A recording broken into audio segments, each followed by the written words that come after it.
विद्युत रासायनिक सेल, इसको समझें पहले क्या है विद्युत रासायनिक सेल। ये एक ऐसा निकाय है जिसमें दो इलेक्ट्रोड, कौन कौन से, पॉजिटिव हो और निगेटिव हो। ये दोनों पॉजिटिव और निगेटिव इलेक्ट्रोड बैटरी से जोड़ दिए जाएं और उनके बीच में इनको लवण के विलयन में डुबो के रख दिया जाए।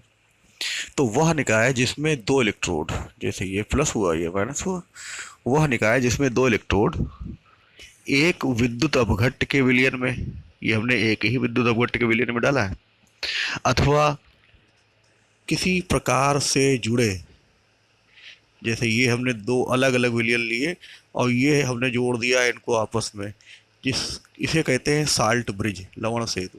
इसमें एक छड़ है, एक छड़ इसमें है और इन दोनों को हम सेल से जोड़ दे रहे हैं, ये प्लस ये माइनस।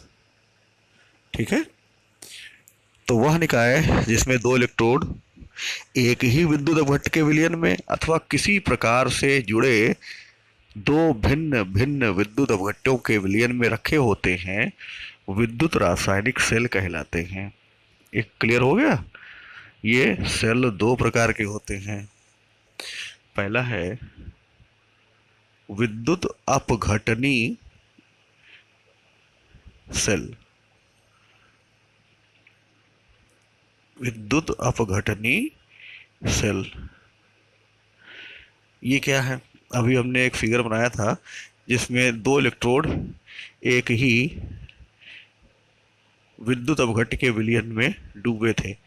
ये है विद्युत अपघट्ट और इसको हमने सेल से जोड़ दिया। बड़ा वाला हिस्सा प्लस का होता है, छोटा वाला हिस्सा माइनस का होता है। तो ये हो गया पॉजिटिव, ये और ये कौन सा हो गया नेगेटिव। क्लियर हो गया। तो ऐसे सेल जिनमें बाहर से विद्युत प्रवाहित करने पर, हम यहाँ बाहर से विद्युत प्रवाहित कर रहे हैं, ऐसे सेल जिनमें बाहर से विद्युत प्रवाहित करने पर रासायनिक क्रियाएं होती हैं विद्युत अपघटनी सेल कहलाते हैं। ठीक है, विद्युत अपघटनी सेल में जब हम विद्युत प्रवाहित करते हैं तो एनोड पर हमेशा ध्यान रखना, एनोड पर ऑक्सीकरण और कैथोड पर अपचयन होता है। ऑक्सीकरण सदैव एनोड पर ही होगा, रट लो। अपचयन सदैव कैथोड पर ही होगा, रट लो। ठीक है, जैसे जिंक क्लोराइड का विलयन लेते, इसका जलीय विलयन है जिंक क्लोराइड का, और उसमें विद्युत धारा प्रवाहित करें तो क्या क्रियाएं होंगी इसको देखें। जब हम जिंक क्लोराइड का विलयन लें, जैसे ZnCl2, ZnCl2, तो इसमें Zn आयन बनेगा और Cl आयन बनेंगे। कैथोड, कैथोड कौन सा रेड इलेक्ट्रोड होगा, उस पे क्या आएगा, उस पे आएंगे Zn आयन। ये है Zn आयन, ये दो इलेक्ट्रॉन लेंगे और जिंक धातु बनाएंगे। तो ये अपचयन की क्रिया हो गई, रिडक्शन। तो रिडक्शन कहाँ हुआ, कैथोड पर।